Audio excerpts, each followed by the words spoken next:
세상 죄를 지고 가는 하나님의 어린 양이다라는 이 오늘 본문으로 두 번째 시간인데요.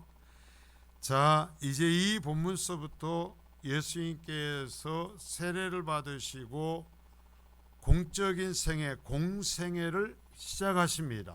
그래서 이 세례를 받으심의 의미가 무엇인지, 그래서 예수님께서 세례를 받으심으로써 예수님과 이 땅에 오신 하나님의 어린 양이신 예수님과 내가 어떻게 연결이 되는지를 명확하게 알고 가야 되는 거예요.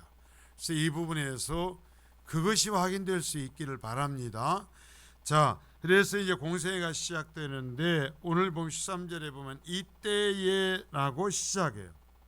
이게 뭐냐면 주의 길을 예비하고 평탄하게 하려고 온 세례 요한이 광야에서 회개를 외치고 있자, 회개를 외치고 있었다라는 거예요. 메시아가 오신다.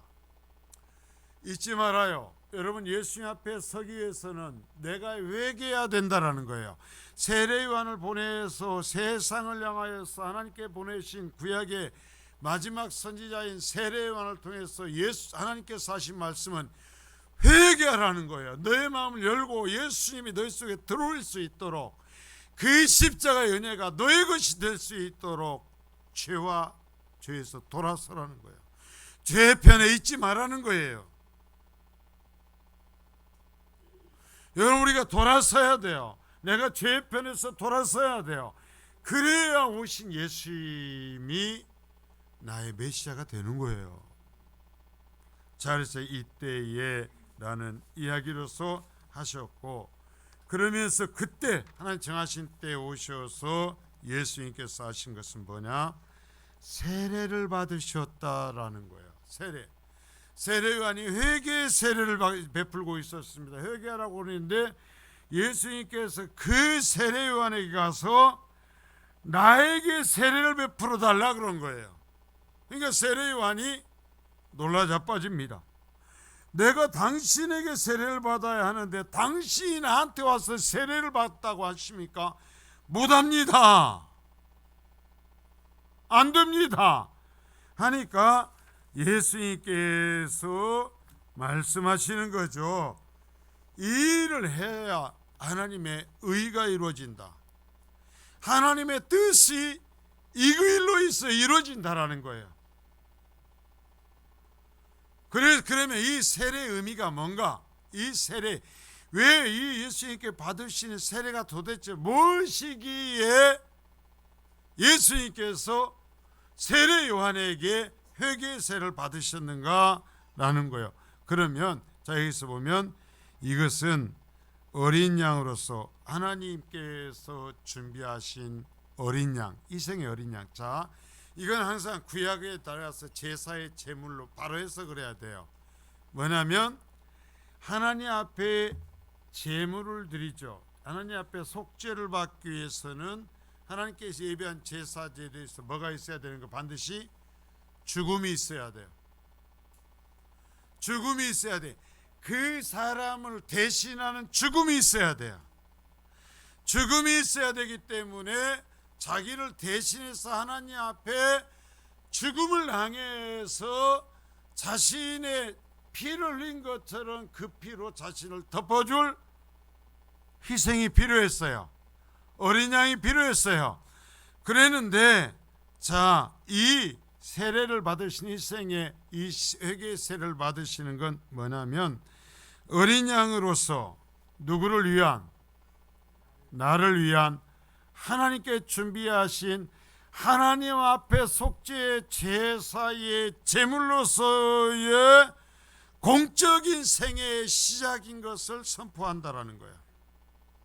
자, 여러분, 분명히 여기서 해야 돼요. 그러면 제가 얘기했죠.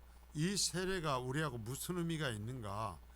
자, 예수님께서 세례를 받으시면 하나님의 어린 양, 그 누군가를 위해서 대신 죽음을 당하는 어린 양으로서의 공적인 취임이라면 예수 그리스도의 죽으심이 나의 죽으심이 되어야 된다라는 거예요. 그러지 않으면 헛고요.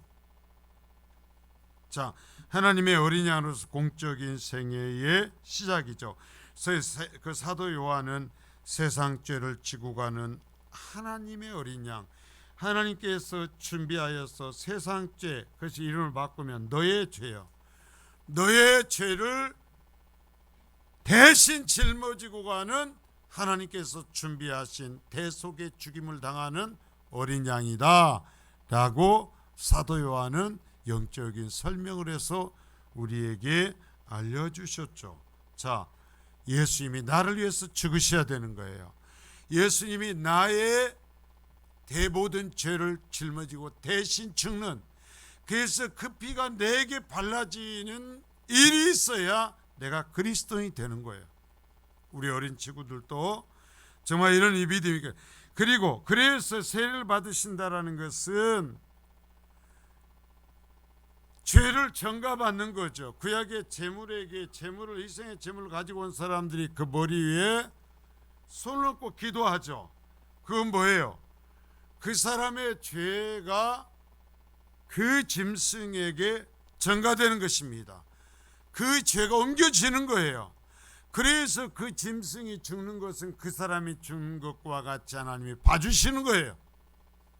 그래서 예수님께서 회개세를 받으시는 것은 일상의 하나님 앞에서 희생의 제물을 치르는 죄인과 동질이 되는 거예요. 죄인처럼 되는 거예요. 죄인처럼. 자, 이제 그러면 제가 지난 시간에 세례를 받으심은 하나님의 뜻을 이루기 위함이다 그랬어요.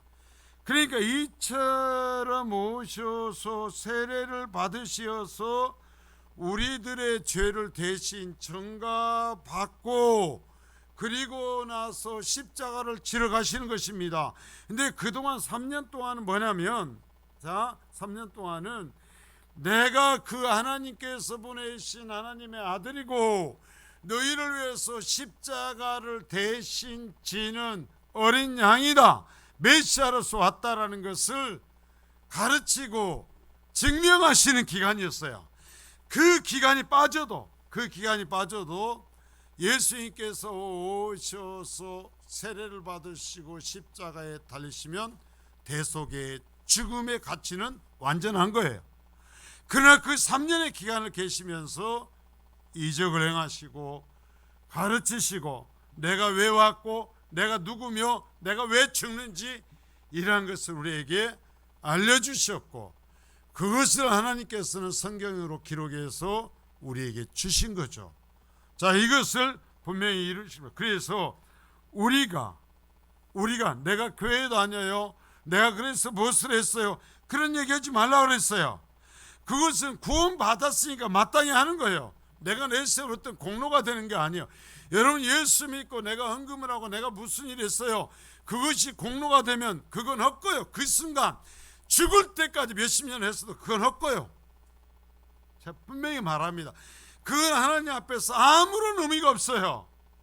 그 모든 것은 하나님께서 이 세상에 오셔서 십자가에 달려 죽임을 당하심으로써 나를 구원해 주시고 의롭다 해 주시었기에 이제는 그 은혜 때문에 감사하면서 가는 것이고, 그래서 하나님께 영광 돌리기 위해서 하는 것이지, 내 어떤 행위로서 공로를 만들기 위해서 하는 것이 아니다라는 거예요. 그건 기독교가 아니에요.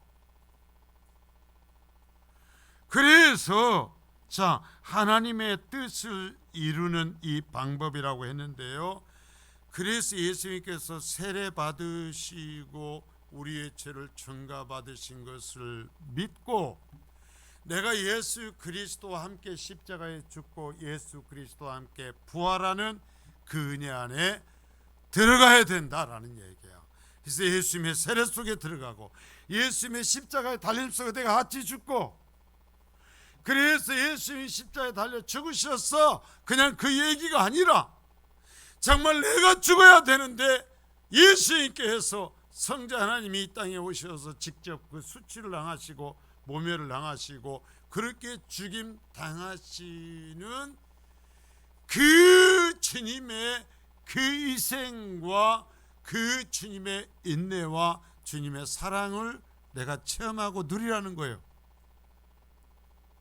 그리고 감사하고 그 하나님께 베푸시는 사랑을 받아들이라는 거예요.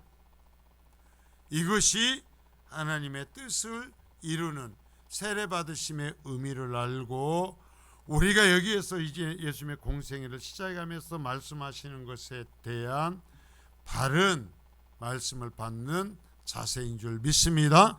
자, 이제 갑니다. 자, 그러면 세례의 결과 3장 16절서부터 17절까지입니다. 자, 시작.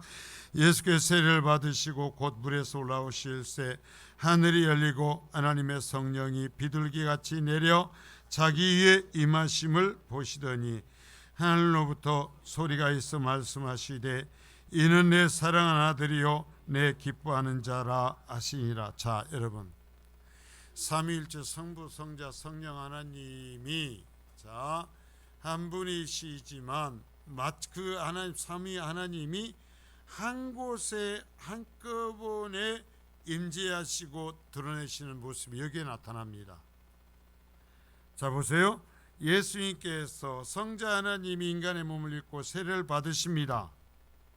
그럴 때 하늘이 열리고 성령이 비둘기같이 임재하십니다. 그리고 그곳에 하나님의 성부 하나님의 음성이 들려오죠. 성부와 성자와 성령 하나님 삼위 하나님이 한 곳에서 임재하여 우리에게 보여주시는 영광스러운 모습인데요. 자, 하늘이 열리고 하나님께서 예수가 자기 아들이라고 직접 증언하시죠. 하나님께 직접 증언하십니다. 자, 보세요. 이는 예수님을 향하신 성부 하나님의 관계 확인이라고 할 수 있습니다. 집을 나간 둘째 아들을 기다리던 아버지는 아들을 향하여 항상 문을 열어두고 계셨을 것입니다. 그러다가 아직 서로의 거리가 멀어서 알아보기조차 힘든 거리임에도 아버지는 돌아오는 당신의 아들을 알아보고 달려나가죠. 그리고 그를 향해서 내 아들이 돌아왔다 하죠. 내 아들이 왔다. 너는 내 아들이라 하죠. 자, 여기에서 공생애를 시작하는 이 순간 하나님은 이처럼 인간의 몸을 입고 이미 한 30여 년 이 땅에 오셨던 인간 예수의 모습을 입고 있는 이 예수님을 향하여서 이가 내 아들이다, 내 아들이다라고 하나님이 직접 말씀하시고 있는 거죠. 자, 여러분, 여기에서 우리 여기에서 관계자 하나님과 예수님과의 관계를 확인하는 이 과정, 이 일이라고 그랬어요. 그러면 이건, 자, 하나님 저를 보셔요. 자, 여러분 보세요. 예수님께서 공생애를 시작하실 때 하나님과 예수님의 관계를 확인하시고 알려주십니다. 근데 이 일이 내가 이제 예수를 믿고 성도로 살아가는 성도 한 사람, 저와 여러분 한 사람 한 사람에게도 일어나야 된다라는 거예요. 내가 누군지, 내가 왜 하나님을 예배하고, 내가 왜 성민교회에 나오고, 내가 여기에서 하나님 앞에 그분께 내가 왜 물질을 드리고 내 몸을 드리면서 살아가는지에 대한 확인이 하나님 앞에서 있어야 된다라는 거예요.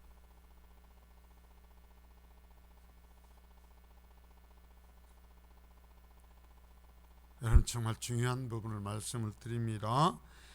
성도가 어떤 환상을 보고 내가 어떤 체험을 했어요, 천국을 갔다 왔어요, 여러분, 그게 아니라 말씀을 통해서든 기도를 통해서든 어떤 것을 통해서 하나님께서 내가 너를 택했어, 내가 너를 사랑해, 내가 너를 위해서 내 아들을 보내서 십자가에 죽게 하였다, 그래서 너는 거룩한 자다라고 하나님이 확인해 주시는 체험이 있어야 된다는 거예요. 이건 제가 여러분에게 줄 수 없어요.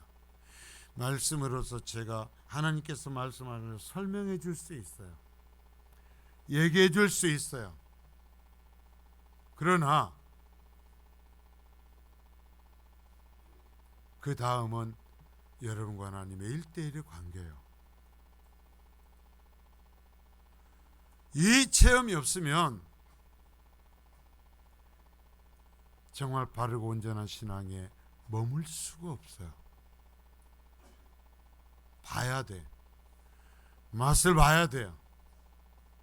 아무리 사과에서 설명을 하고 모양이 빨개 동그라 먹으면 달래 얘기를 100번 1000번 해도 먹어본 사람하고 보고 다른 사람이 말한 것을 듣고 얘기하는 건 같을 수가 없어요. 먹어봐야 돼. 내가 하나님을 그래야 된다라는 거예요. 자, 볼까요? 창세기 28장 12절입니다. 시작. 꿈에 본즉 사닥다리가 땅 위에 서 있는데 그 꼭대기가 하늘에 닿았고 또 본즉 하나님의 사자들이 그 위에서 오르락 내리락 하고. 여러분, 이게 누구에게 일어난 일이에요? 언제? 아버지의 집을 떠날 때. 이 시대는요, 아버지의 집을 떠나면 거의 죽는 겁니다. 자칫 잘못하면.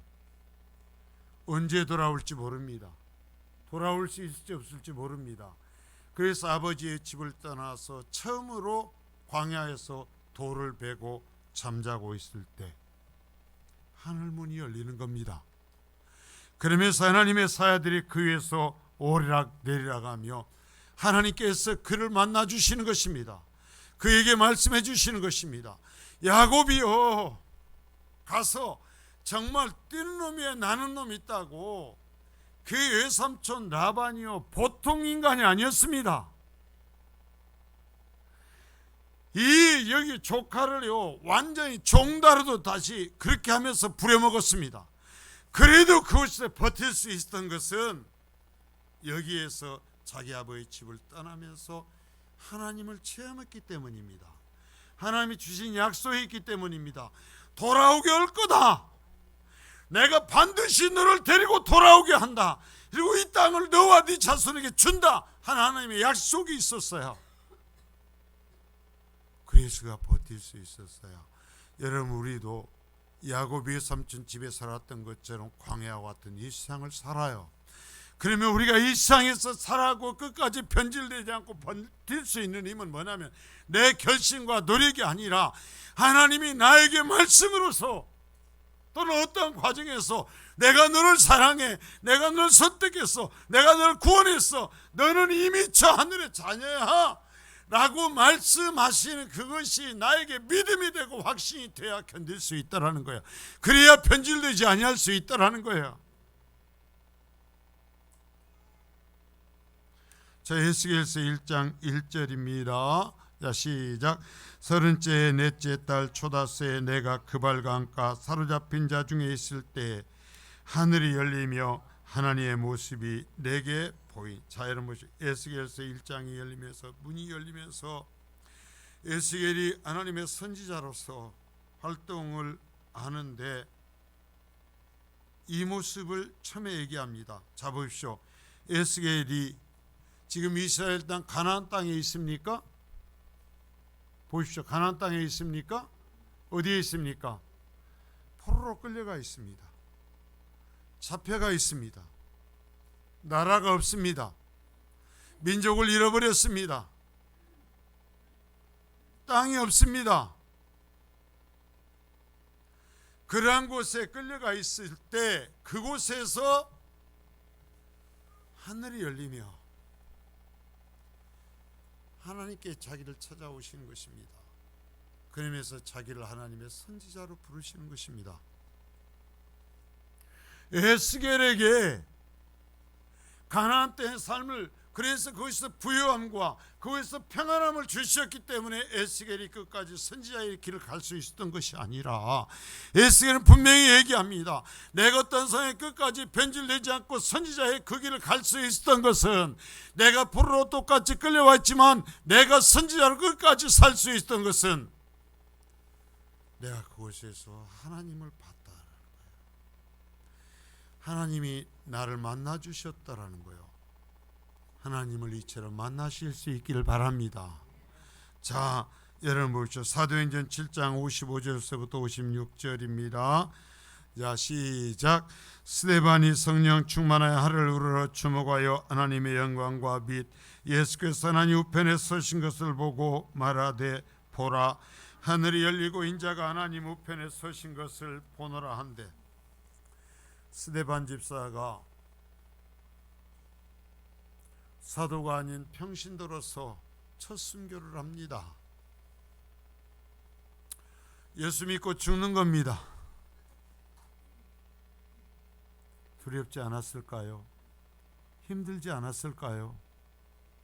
그도 사람이에요. 예수님도요, 인간이신 예수님도 십자가를 앞두고 두려워했어요. 근데 스데반은 안 그랬을까요? 이제 돌을 맞고 그 지금 앞에 서는데 하늘문이 열립니다. 하나님의 영광과 및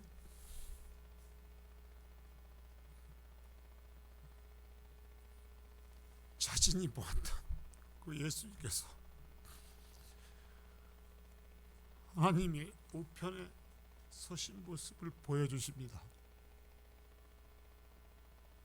그 모습을 보며 돌에 맞아 죽어가는 스데반이 얘기입니다. 봐라, 하늘이 열렸다. 우리 주님이 하나님의 우편에 서 계신다.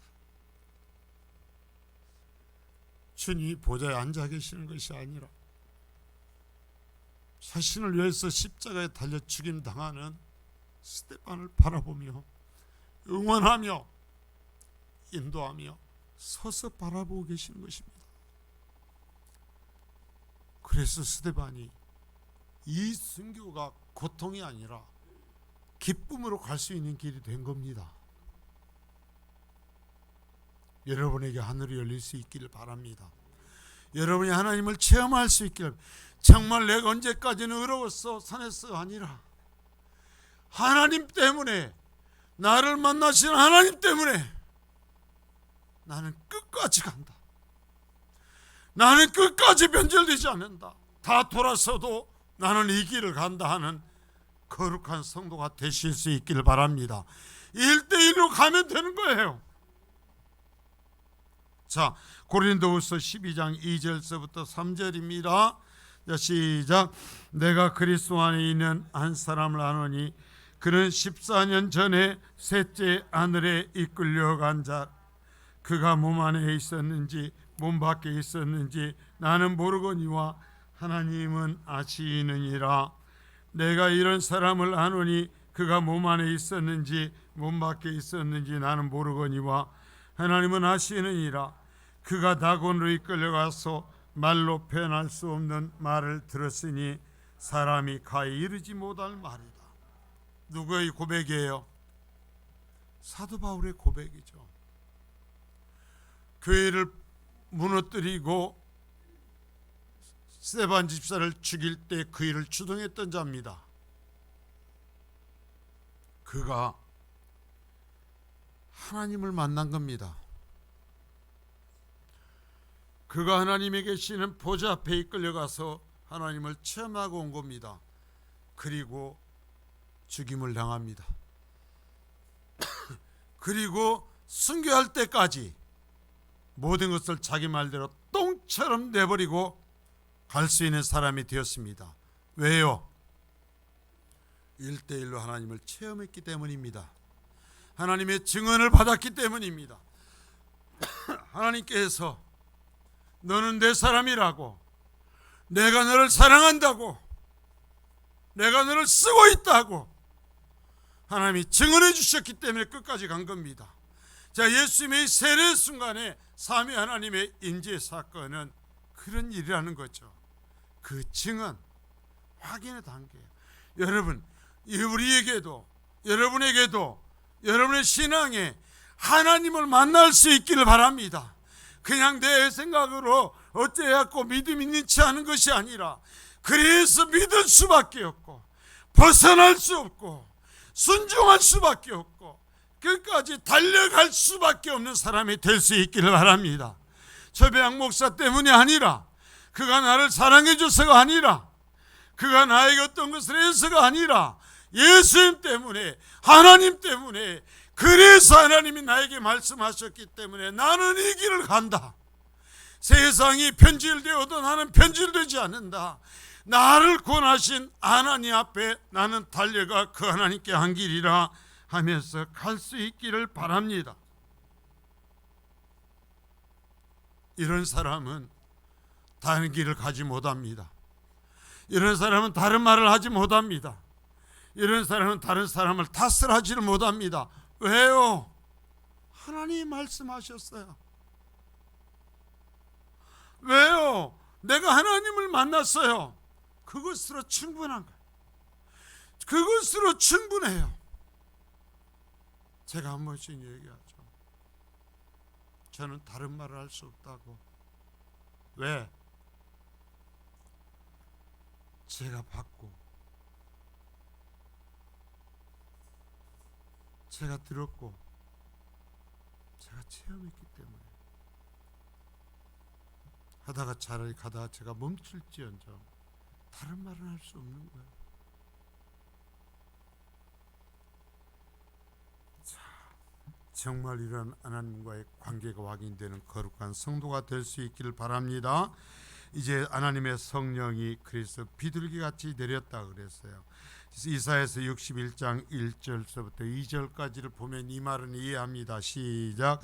주 여호와의 영이 내게 내리셨으니 이는 여호와께서 내게 기름을 부으사 가난한 자에게 아름다운 소식을 전하게 하려 하심이라.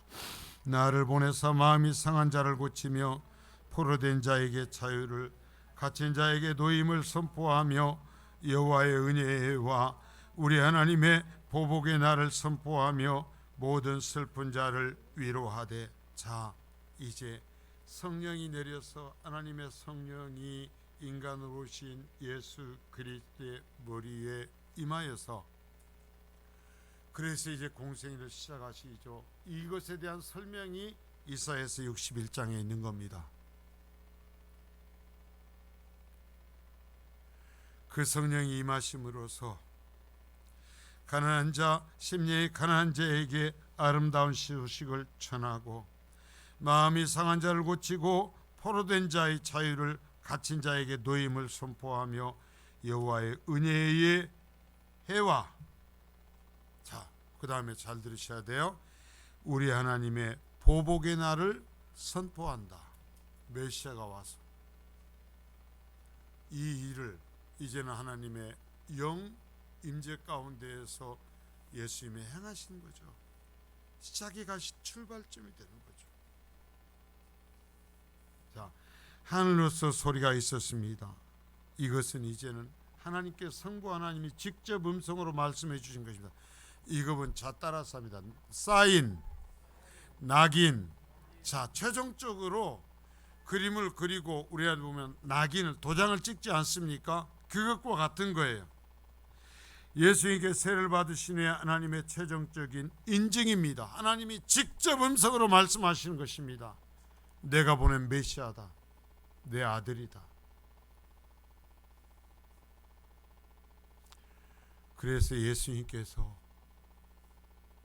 하나님께서 나를 위해서 보내신 메시아로서, 여러분, 나 때문에 보내신 거예요. 나를 구원하시기 위해서 보내신 거예요. 그러면서 우리에게 말씀하시는 것입니다.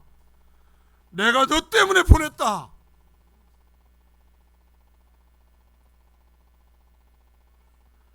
너 하나 구원하려 하고 내가 내 아들을 죽인다. 이 말씀을 하시는 거예요. 그래서 이 세례를 통해서 주님과 내가 이처럼 연결이 돼야 된단 말입니다. 자, 이 하나님의 증언을 다시 한번 우리가 확인해 봅니다. 마태복음 3장 17절입니다. 자, 시작. 하늘로부터 소리가 있어 말씀하시되 이는 내 사랑하는 아들이요 내 기뻐하는 자라 하시니라. 인간의 몸을 입고, 자, 지금까지도 하나님의 메시아이셨습니다. 성자 하나님이셨습니다. 그러나 자연인의 삶을 30년을 사셨죠. 그러나 이제 하나님께서 말씀하십니다. 내 사랑하는 아들이요 내 기뻐하는 자다. 하나님께서 주시는 품질 보증서요. 여러분, 예수님이요 나를 위해서 오신 하나님의 아들입니다.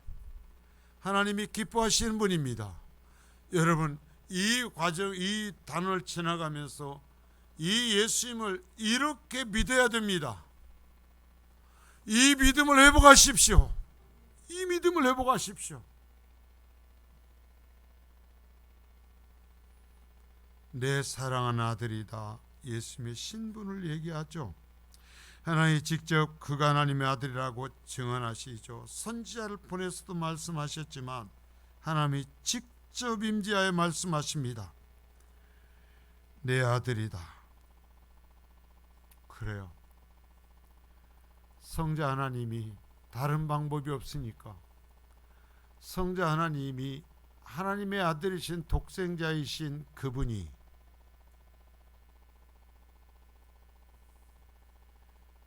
다른 방법이 없어서 나를 구원하시기 위해서 인간의 몸을 입고 오십니다. 그게 성탄절입니다. 내일도 잠깐 얘기하겠습니다마는 여러분, 성탄절은 우리끼리 선물 주고 우리가 내가지고 선물 받고 뭐하는 날이 아닙니다. 동방박사들처럼 그분 앞에 나서 경배하는 날입니다. 그분 앞에 무릎 꿇는 날입니다. 그분께 영광을 돌리는 날입니다. 세상의 장사치들한테 속아가지고 주님 앞에 내 자신을 드리면서 경배함은 없어져 버리고 내가 정말 하나님의 영광을 위해서 살아가는 그 표시와 고백은 사라져 버리고 내가 먹어야 되는 거예요. 내가 놀아야 되는 거예요.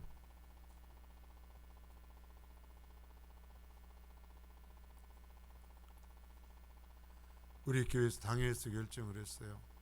적어도 성탄헌금의 몫은 우리가 이제 선교지로 보내자. 우리가 쓰지 말고 선교지로 보내자. 그래서 올해 그렇게 할 거예요.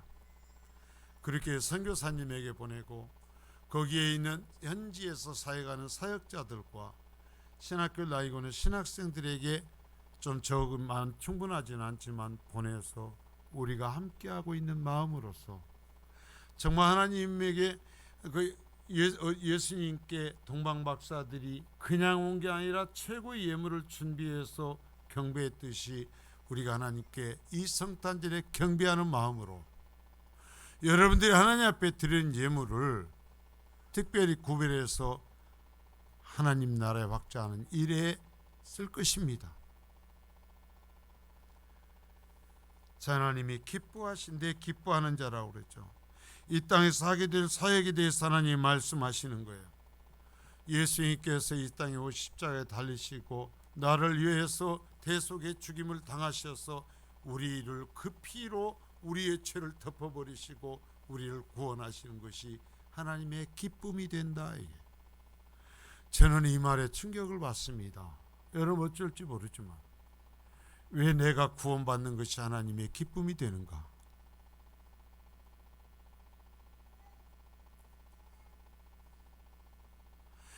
나 같은 것이 하나님의 은혜를 입고 죄악의 길에서 벗어나 하나님의 자녀가 되는 것이 왜 하나님의 기쁨이 되는가? 내 하나님이 그 일을 하시는 것이 하나님의 기쁨이라는 거예요. 여러분이 구원받는 것이 하나님의 기쁨이라는 거예요.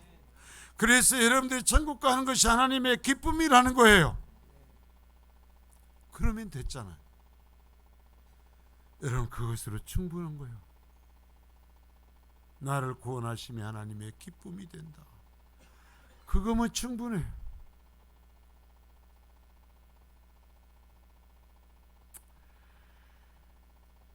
말씀을 이 부분을 결론 맺습니다. 하나님께서 그 아들을 인간으로 이 땅에 여러분과 저를 구원케 해서 오셨습니다. 하나님은 예수 그리스도를 통하여서 저와 여러분의 구원을 보십니다. 그리스도의 십자가를 통해서 우리의 구원을 보십니다. 예수님은 저와 여러분의 죄를 속죄하기 위해서 영광의 세례가 아닙니다. 회개의 세례, 구약의 어린 양에게 그 죄를 전가시키는, 죄책을 담당시키는, 그 내 죄를 담당시키는 세례를 받으시고 한 마리의 희생 제물이 되어서 내 대신 죽임을 당하신 것입니다. 이 모든 것을 하나님이 계획하신 것입니다. 그리고 하나님이 이루신 것입니다. 그리고 우리에게 믿을 수 있게 하신 것입니다. 여러분, 이 은혜에 감사하며 그 하나만으로 충분합니다. 하나님이 이 은혜 하나만으로 충분합니다. 그러면 됐습니다. 그래서 선지자들이 그 환상을 보고 포로로 똑같이 끌려가 있으면서도 선지자의 길을 가고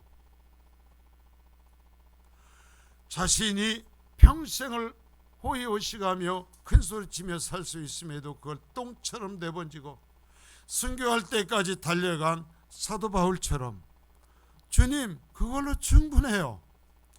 나를 구원하신 것을 하나님이 기뻐하시는 그것으로 충분해요. 내 죄가 용서받은 그것으로 충분해요. 내가 하나님의 자녀가 된 것으로 충분해요. 다른 사람 탓하지 않겠습니다. 원망하지 않겠습니다. 이것을 기뻐하겠습니다. 그래서 하나님의 이제는 내가 하나님의 기쁨이 된 것처럼 내가 구원받은 것이 하나님의 기쁨이시라면서요. 이제 내 삶 전체가, 내 존재 전체가 하나님의 기쁨이 되도록 살겠습니다 하며 살아가는 거룩한 성도가 될 수 있기를 축복합니다. 아버지 하나님 감사합니다.